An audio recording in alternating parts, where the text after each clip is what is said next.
प्रारंभ हो जाएगा।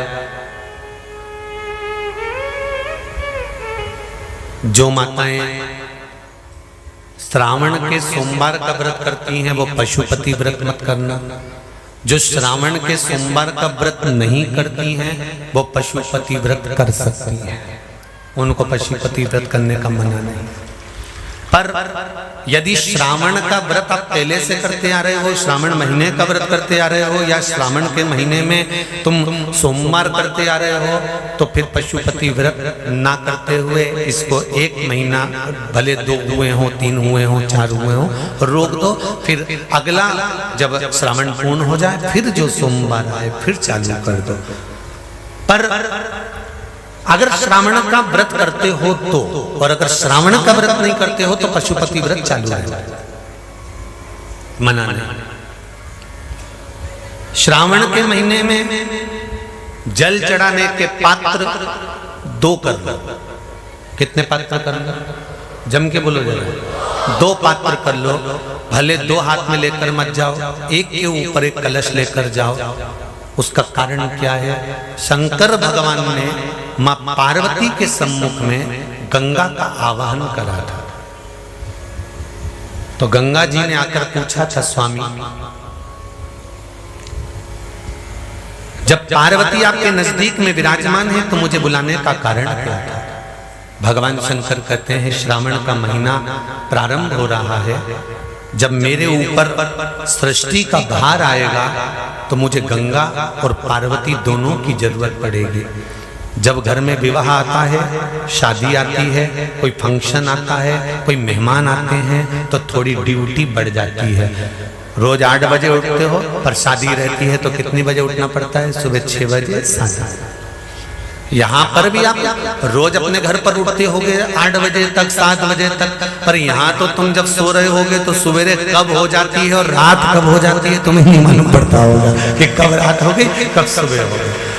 लोग ढोलक पीते पीते पीते पीते 11, 12, 1 और तुम्हारी लग गई झपकी और बज गई 3:30, सब लग गए लाइन में नहाने और तुम भी भागी जल्दी से नहाने। अब नहाने भी कहाँ जाए? तो माता इतनी चतुर, उन्हें का बरसती हो रही है जल की। भगवान भी सोच समझ के पानी गिराता था, 3 बजे से गिराना चालू करता था 6 बजे तक। उस बीच में भगवान को भी मालूम है मिश्रा जी कहाँ से नल लाएगा, इसलिए उन्होंने चारों तरफ से पानी गिराया और तो नहाना के अंदर। बोलो सही है कि गलत है?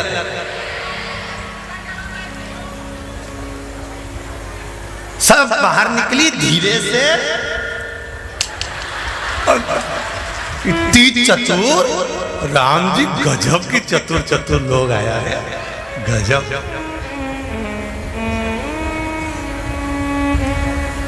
पर एक बात कहूंगा, दिल लेकर आए हो, मेरा महादेव भी तुमको दिल से लुटाएगा, ये पक्का है।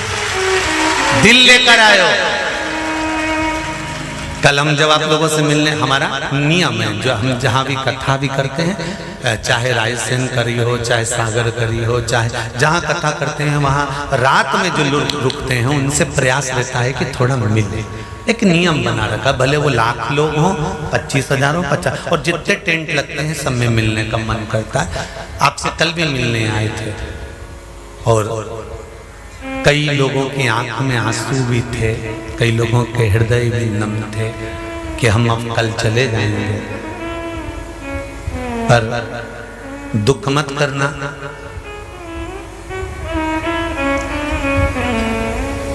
दूसरा कोई स्थान हो वहां से जाओ तो वापिस आने की गारंटी है कि नहीं है, पर यहाँ तो सील और ठप्पे लगाकर भेजता है कि वापिस बुला लाएगा। तो फिर क्या दिक्कत? उसकी आराधना मात्र करिए।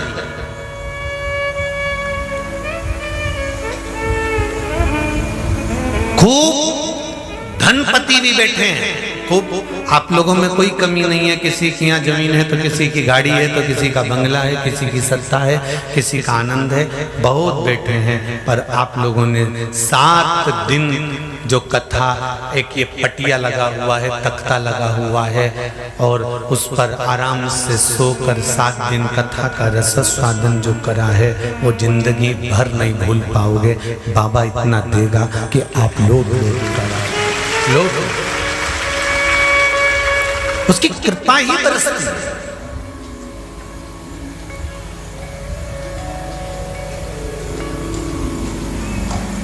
उसकी कृपा बिना कुछ नहीं। तेरी कृपा बिना न हिले एक भी अणु, लेते श्वास तेरी कृपा से तनो तनो। बाबा की कृपा होती है तो आना होता है।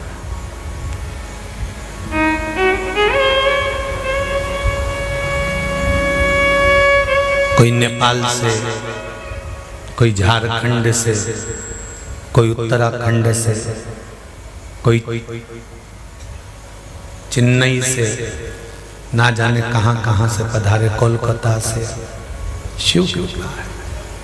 प्रदोष के समय पर अगर मान लो कोई भिखारी से भिखारी व्यक्ति भी है जो ठेला चला रहा है, उसके पास में खाने के लिए कुछ नहीं है, फटे कपड़े पहन रहा है, उसकी जिंदगी में कुछ भी नहीं बचा और कर्जे में लदालूम हो गया, एक चावल का दाना अगर वो प्रदोष के दिन, प्रदोष काल में शाम के समय पर शंकर के शिवलिंग पर चढ़ा देता है तो 3 या 4 प्रदोष में उसका कर्जा चूकना प्रारंभ हो जाता है। प्रदोष का विधान।